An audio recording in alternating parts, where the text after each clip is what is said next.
Christmas ആഘോഷിക്കുന്ന എല്ലാ ക്രിസ്തുമത വിശ്വാസികൾക്കും അനീഷ് കണ്ണൂർ ബ്ലോഗിന്റെ നന്മ നിറഞ്ഞ ക്രിസ്തുമസ് ആശംസകൾ. ഞാനും നിങ്ങളെ സപ്പോർട്ട് ചെയ്യാൻ ഒരു ക്രിസ്മസ് ട്രീയും സ്റ്റാറും കൂടാതെ ഒരു ചെറിയൊരു പുൽക്കൂടൊക്കെ ഒരുക്കിയിട്ടുണ്ട് കേട്ടോ. ഇതാണ് അതിന്റെ രാത്രി കാഴ്ച കേട്ടോ. വീട്ടിലുള്ള കുറച്ച് സാധനങ്ങളൊക്കെ വെച്ച് തട്ടിമുട്ടി ഒരു ചെറിയൊരു പുൽക്കൂട് ഒരുക്കിയതാണ്. മുന്നെയൊക്കെ ഞാൻ ചെയ്യാറുണ്ടായിരുന്നു. അപ്പൊ അതേ പ്രതിമകളൊക്കെയാണ് ഇതിൽ ഇന്നും വെച്ചിട്ടുള്ളത്.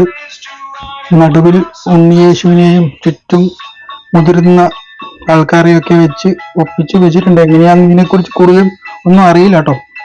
തെർമോക്കോൾ കൊണ്ട് മേൽക്കുര ഉണ്ടാക്കിയിട്ട് അതിന്റെ മുകളിൽ മുട്ട മേടിക്കുമ്പോൾ കിട്ടിയ കുറച്ച് പുല്ലാണ് ഞാൻ കൊണ്ടിട്ടത്. വേറെ പുല്ലൊക്കെ കിട്ടാൻ വലിയ പാട്, അതിനുവേണ്ടി മെനക്കെടാനും സമയം കിട്ടിയില്ല. ഏതായാലും ഒരു ചെറിയൊരു കൂട് ഞാനിവിടെ ഒപ്പിച്ചു വെച്ചിട്ടുണ്ട്.